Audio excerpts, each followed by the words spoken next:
be in a hostile environment, but the clans on Tarkir are no lambs to the slaughter. Let's check out the in-game mechanics that give these fearsome warriors a fighting chance of survival, even in a world where here there be dragons. So one of the things we decided we wanted to do is we wanted that each of the proto-clans, the early versions of the clans, would have a mechanic. But one of the challenges of this block was we only get so many mechanics for the whole block. In fact, the most we're allowed to have is 12. Well, Khans of Tarkir had Morph and 5 clan mechanics. That is 6. That's half the block! Meanwhile, Dragon of Tarkir also has 6 because it's paralleling the first set. I used them all up. There was no more to have. In fact, I had one. I can't explain why, but I had one left that I could use. And so what I decided was Manifest was going to be our new mechanic. And then everything else that was in the middle set had to come from either Khans of Tarkir or Dragons of Tarkir. We could have simply put in every single mechanic from the first set and every single mechanic from the third set, but you end up with 10 plus mechanics in your small set, and it won't fit. So we had a compromise of, well, the Abzan do something, the Sultai do something, the Mardu do something, and that something could be what was in the first set, could be what was in the third set. So the process of choosing which one changed almost week by week. Now, in Khans of Tarkir, the last set, we established that the Mardu Horde is all about speed. They just go full speed all the time. Now, they're still doing that in the past, the events of Fate Reforged in the new set, but now they're doing it in a slightly different way. So they have an ability called Dash. Dash appears on creatures, and it's an alternative cost. So when you cast a creature spell with Dash, you can either pay its mana cost, just like you do any other creature spell, enters the battlefield, or you can choose to pay the dash cost instead. Now, if you do it that way, the creature gets haste. That's good, speed, attack now. It also will return to its owner's hand at the beginning of the next end step. Okay, so Dash has an interesting story, the origin of Dash. Mark Gottlieb was the lead designer of Dragons of Tarkir, and he sent out an assignment to the team and said, I need to see mechanics, send me mechanics. So we made mechanics and emailed them to him. So at the same time, I made a mechanic. What did I call it? I called it Blitz, I believe.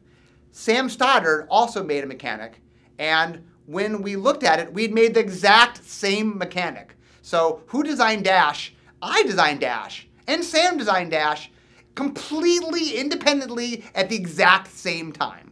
As soon as I saw this ability, I immediately fell in love. The developer and me just saw all these knobs on the cards. We can tweak the casting cost, we can tweak the dash cost. You can put the dash cost either above or below the casting cost. Both make sense since it gives your creature haste. With Mardu Strike Leader, it's either a 3-mana 3/2, or you can dash it for 4 mana.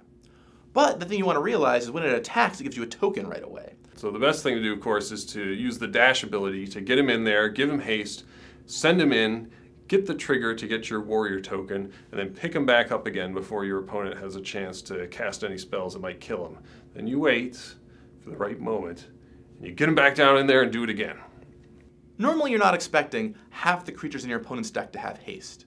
But with Dash around, you always have to be a little extra careful. If you're playing against an opponent who has black or red in their deck, they could dash at any moment, and you can't be too shy about attacking with all your creatures. But at the same time, you sometimes want to leave somebody back to block a dash creature. If you're at low life and they're at low life, do you want to attack with all your guys? Do you want to leave it back? Are they holding a dash creature in the wings waiting to kill you with it as soon as you tap out? Good luck figuring it out. The Jeskai way is, of course, back, and their keyword from Khans of Tarkir, Prowess, actually hasn't changed. Prowess returns. It's a triggered ability that says whenever you cast a non-creature spell, the creature with Prowess gets +1/+1 until end of turn. So this is especially cool in combat. Your instants become combat tricks, and your planeswalkers will even boost up your team. My first iteration of Monastery Mentor that I submitted was exactly as it is now, except it was 1 white to cast. So it was 3 mana, same mana cost, but 2 white mana symbols. And I turned it into Ken Nagel, and he liked it. It was an exciting card, but he thought maybe it would fit better in blue, along the lines of quiet contemplation. So we made it a blue enchantment, and that stuck for a little while. But then, no, blue wasn't what we were looking for, so we made it an artifact that gave you a token whenever you cast a non-creature spell. And that stuck for a little while, and then we eventually moved it back into white. But this time it was a 3/2. This was a card that was handed off in the design file as a slightly larger creature with a little bit clunkier stats, And we identified early, like, hey, this card's really fun. This would be a fun card to push a little bit and get to a constructed level. Once we adjusted the mana cost and the stats of the Monastery Mentor a little bit, we found we were putting into constructed decks in our FFL, and it led to us building decks in very interesting and new ways that we hadn't tried before, leading us to entirely new archetypes. So I'm really excited to see what players do with this in the real world. The Sultai Brood returns in Fate Reforged, and they've brought with them their keyword from Khans of Tarkir, Delve. Now, a spell with Delve is super powerful, but a really high mana cost. But you don't have to pay it all with mana. You can instead exile cards from your graveyard, and each card you exile is going to pay for 1, so you can get really awesome effects for low, low prices. In Khans of Tarkir, we had to use Delve, and you kind of got the gist of it. You were removing cards from your graveyard to cast your spell for cheaper. And sometimes you just exile your whole graveyard, sometimes you'd exile however much you could. You didn't think about it too much.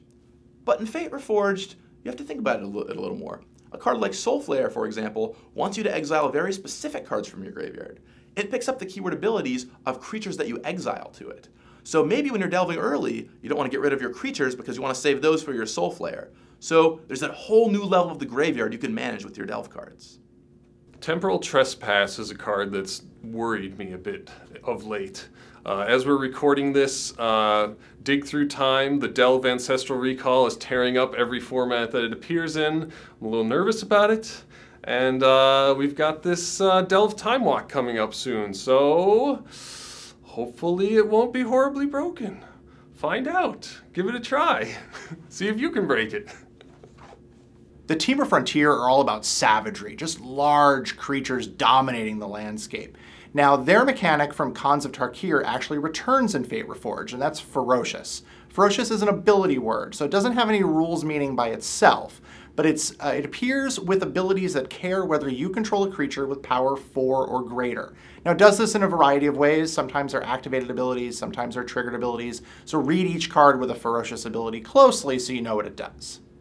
Frontier Mastodon doesn't look like much. Ferocious isn't a very flashy mechanic. It's what we call a workhorse mechanic. It's not broken, it's not even breakable really, but it does create a lot of texture in deck building and gameplay. Suddenly your 4/2 vanilla creature becomes very relevant, and so it creates interesting deck building decisions that otherwise simply wouldn't exist. So the Abzan houses are all about endurance. They're all about surviving to the late game. And the best way to do that is to make sure that your team is strong. So in Tarkir's past, they have an ability called Bolster. Now Bolster takes your smallest creature, what we define as the one with the least toughness, and then you put some number of +1/+1 counters on it. Now, when you bolster, it doesn't target the creature, and you kind of evaluate which creature is going to get the counters as you're bolstering. So for example, if you have Abzan Sky Captain, it dies and has an ability that says you bolster 2. So it dies, and when that ability resolves, take a look at your creatures. The smallest one is getting 2 +1/+1 counters. If there's a tie, you pick which creature gets bolstered. We wanted a mechanic that you kind of build up. You either go wide or go tall. It's kind of feel nice when you get to just make your side of the board much better. So Elite Scale Guard is a great example of that, where you get to bolster with the card, and if it helps all your other creatures that have +1/+1 counters, it helps them break through. And it's designed to combo with Outlast from Khans of Tarkir. The other thing to take into consideration is that creatures with evasion and low toughness work really, really well with Bolster. So if you had, say, a 3/1 flying creature, this is going to be a natural target to put your Bolster +1/+1 counters on, and the evasion means it's more likely to connect with your opponent, less likely to die in combat. You'll notice Bolster still works great with Outlast because you have your creatures in play that affect everything with +1/+1 counters, and then you get to bolster your team and get all those abilities online. So a little bit of old and a little bit of new go together to make a wonderful stew. You went there. That's awesome.